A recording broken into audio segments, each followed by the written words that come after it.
Assalamualaikum warahmatullahi wabarakatuh teman-teman. Welcome to my channel. Oke, di video kali ini aku masih mau membahas tentang curhatan yang udah masuk ke DM Instagram, dan masih tentang perjalanan hidupnya, masih tentang perjalanan hijrahnya juga. Jadi buat teman-teman yang emang mau menceritakan tentang perjalanan hidup atau perjalanan hijrah biar menjadi motivasi untuk orang lain, boleh langsung DM aja ke Instagram aku @amaypurnama. Seperti biasa, aku nggak akan nyebutin namanya dia karena ini adalah sifatnya rahasia ya teman-teman. Jadi namanya kita rahasiakan. Langsung aja ke ceritanya. Assalamualaikum warahmatullahi wabarakatuh teh. Waalaikumsalam warahmatullahi wabarakatuh. Saya pengen punya orang tua yang anggap seorang anak laki-lakinya ada di dalam kehidupan saya teh. Oke. Saya sering kali dikatain kasihan deh lo gak dianggap sama mamahnya. Terus saya juga sering dicaci maki karena saya punya penyakit yang sering buat saya pingsan pas belajar di sekolah. Bahkan guru saya juga bilang kalau mau tidur di rumah bukan di sekolah. Ini kayaknya langsung ke inti permasalahannya ya. Jadi dia mengeluarkan unek-unek langsung gitu kan. Saya hanya bisa malu dan diam tanpa mengeluarkan kata-kata dari mulut saya. Setibanya saya sampai di rumah, orang tua saya mengacukan diri saya dan tidak mau bersalaman dengan saya, seolah-olah saya seperti binatang yang haram tidak mau salami kedua tangan saya. Hendak pergi sekolah dan pulang sekolah, hati saya sakit karena mama saya bilang kamu bukan anak saya dan kamu bukan siapa-siapa saya. Seketika saya menangis di hadapan mama saya dan bersujud sambil mencium kedua punggung kaki mama saya. Tapi mama saya malah menerjang saya dan bilang, pergi sana, kamu bukan anak saya. Oh my god, ini ceritanya kok kita cerna lagi, soalnya ini kita nggak tahu ya permasalahannya gimana. Oke. Setelah saya mendengar omongan orang tua saya seperti itu, saya segera berdiri dan pergi dari rumah menuju masjid kecil. Dan setelah saya melakukan sholat asar, tiba-tiba mama saya ngusir saya dari rumah dan bakar semua baju sekolah saya dan peralatan-peralatan sekolah saya teh. Sungguh sakit rasanya teh, kehilangan sekolah dan barang-barang yang saya cintai sejak sekolah PAUD. Saya hanya diam dan tidak melawan kepada orang tua saya karena saya takut durhaka. Semenjak itu saya lebih sering berkurung di rumah tanpa kemana-mana, dan saya juga dijadikan babu buat mencari uang untuk orang tua saya sehingga bisa berfoya-foya dengan uang hasil kerja keras. Oke. Kita ulang. Tadi masalah pertamanya dia ada di teman-teman selalu ngeledek dia, terus gurunya juga karena dia sakit, terus di rumahnya juga ternyata dia punya masalah dengan keluarganya, terutama mamahnya ya. Kita lanjutkan dulu. Tapi ini pertanyaannya kenapa gitu? Kenapa orang tuanya sampai nggak mau ngakui kalau dia anaknya gitu? Kita belum tahu ceritanya ya. Saya kerja, dia disuruh kerja tiap hari sama orang tua saya teh sejak kelas 2 SD. Ya ampun, kelas 2 SD itu masih kecil, kerja apa? Sekarang orang tua saya gak mau bekerja karena alasannya gak mau disuruh ini itu dan gak mau terkekang. Ya mungkin sebagai anak yang baik kita harus bekerja untuk orang tua ya, sebagai anak yang baik. Setiap saya pulang kerja jam 6 sore, saya dipanggil mama dan minta uang hasil kerja saya, dan saya kasih semua sama mama. Tapi mama cuma kasih saya uang jajan 1.000 rupiah per minggu, dan uang yang dikasih mama 1.000 per minggu saya tabung supaya saya bisa sekolah lagi seperti anak-anak pada umumnya. Tapi mama bilang, kamu gak usah sekolah, mending kamu cari uang yang banyak supaya kita cepat kaya. Saya hanya diam saat mama bilang seperti itu. Kemarin saya telat pulang ke rumah karena main ke rumah teman. Tiba-tiba Mama seret baju aku dan bilang, kamu jangan bergaul dengan siapapun, lebih baik saya kurung di gudang. Dan pada akhirnya saya dikurung di gudang tanpa makan dan minum. Kenapa gitu? Kenapa begitu bencinya seorang ibu kepada anaknya? Apakah alasannya gitu sampai seperti ini? Apakah kamu melakukan sebuah kesalahan yang membuat orang tua tidak suka sama kamu, atau mungkin hal lain adalah ada sesuatu hal, mungkin kamu bukan anaknya, atau gimana ya? Kita lanjutkan dulu. Awal mula kejadian seperti ini, saya lahir dengan kondisi cacat di bagian muka saya.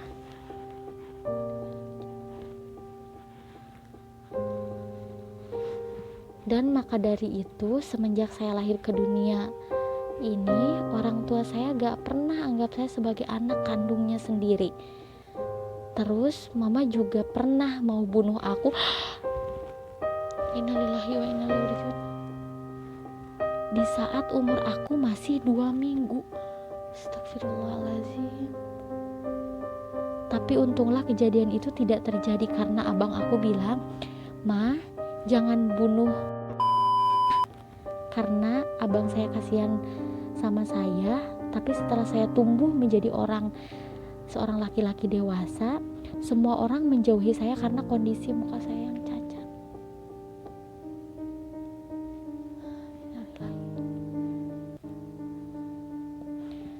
Bahkan teman-teman saya bilang, anak cacat mana bisa disayang sama orang tua, malah jadi beban buat orang tua, jadi nambah masalah karena cacat.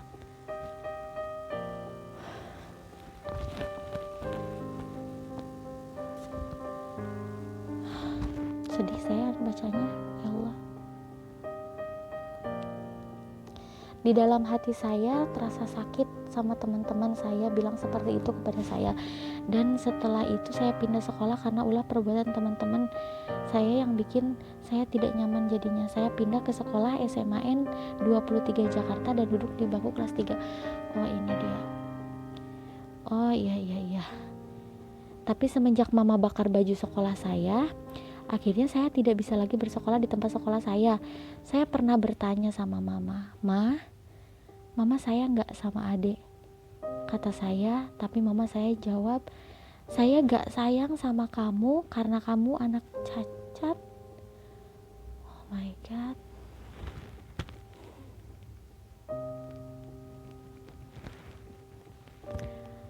Saya gak sayang sama kamu karena kamu cuma anak cacat di keluarga ini, dan saya cuma sayang sama anak-anak saya yang terlahir dengan sempurna, bukan cacat seperti kamu.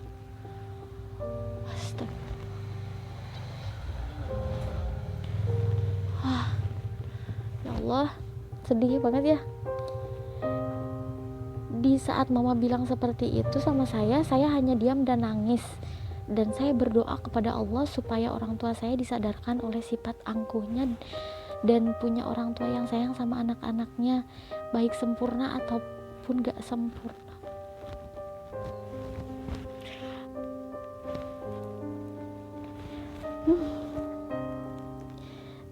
Dan pada suatu hari teman-teman mama datang ke rumah buat bikin acara arisan. Di situ saya ikut bantu-bantu mempersiapkan semuanya.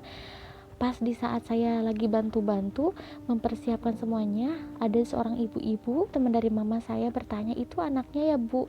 Sama mama saya. Terus dijawab, "Bukan, Mbak, itu bukan anak saya, tapi dia pembantu di rumah saya, dan anak saya cuma 2 orang, Mbak," kata mama saya sama ibu tersebut. Di saat seperti itu saya hanya terdiam karena menahan rasa sakit yang saya rasakan. Apa artinya saya dilahirkan ke dunia ini kalau cuma untuk bahan ejekan orang-orang di sekitar saya? Bahkan sebelum saya berhenti sekolah, guru-guru sering ngomongin saya karena orang tua saya gak pernah anggap saya dari lahir. Jangankan guru-guru, murid lainnya aja ngatain saya yang aneh seperti anak bego, anak sumbing, anak gak punya otak. dan segala macam kata-kata hinaan kepada diri saya yang saya dengar saat murid-murid lain ngomongin saya di belakang. Ya.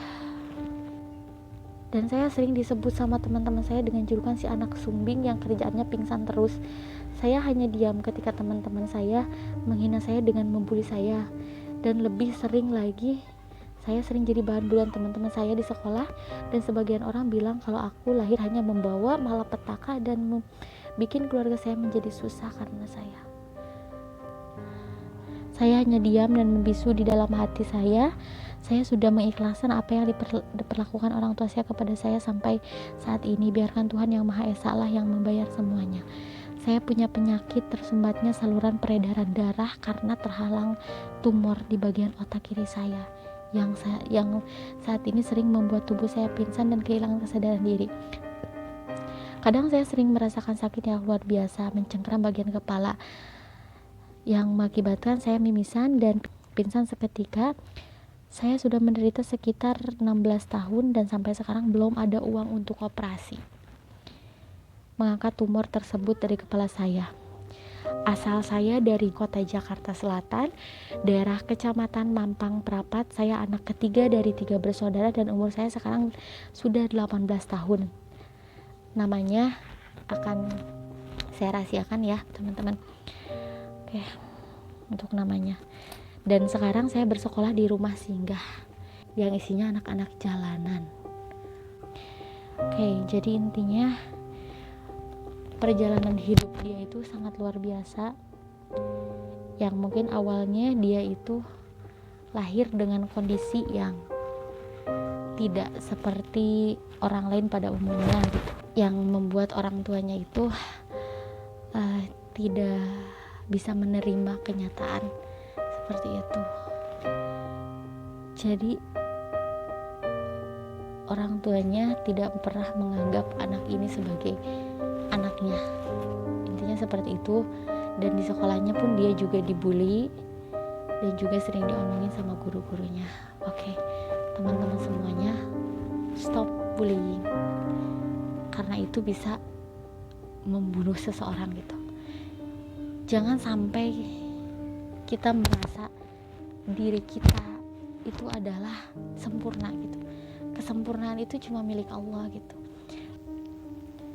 Untuk kamu yang ada dalam cerita ini, ingatlah bahwa ketika tidak ada satupun orang yang peduli di hidup kamu, tidak ada satu orang peduli dengan diri kamu, ingatlah bahwa Allah itu akan selalu ada untuk kamu. Jangan sampai putus dalam berdoa. Jangan sampai patah semangat hanya karena ujian Allah seperti ini. Ketika Allah ngasih ujian ke kamu, artinya Allah itu yakin bahwa kamu tuh bisa melewatinya. Jangan sampai kamu menyerah dengan semua itu. Percayalah, Allah itu maha tahu, Allah itu maha baik, Allah itu maha penyayang. Di setiap segala kesusahan yang kamu rasakan, pasti ada kebahagiaan yang akan menghampiri setelahnya, insya Allah. Jangan sampai putus berdoa, terus aja berdoa sama Allah tentang apa yang terjadi dalam hidup kamu. Minta petunjuk, minta yang terbaik untuk kamu, dan kamu bersyukur untuk surga kamu, orang tua kamu, ibu kamu yang masih hidup. Selama dia masih hidup, bagaimanapun sikap dia ke kamu, tetaplah muliakan dia, karena dia adalah surga kamu. Suatu saat nanti ibu kamu pasti bakal mengerti, pasti bakal tahu tentang ketulusan hati kamu, kebaikan hati kamu. Meskipun kamu gak pernah mengucapkan saya tulus membantu mama, saya tulus menyayangi mama, tapi suatu saat nanti mama kamu pasti bakal tahu. Pasti, percaya dan yakin.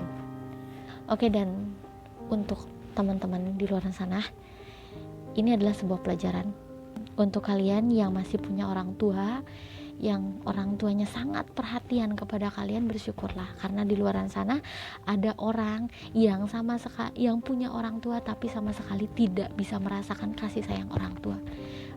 Oke, itu aja Saya selalu berdoa yang terbaik untuk kalian semua juga. Terima kasih yang udah nonton. Semoga ada pelajaran yang bisa kita ambil dari cerita ini. Itu aja. Assalamualaikum warahmatullahi wabarakatuh.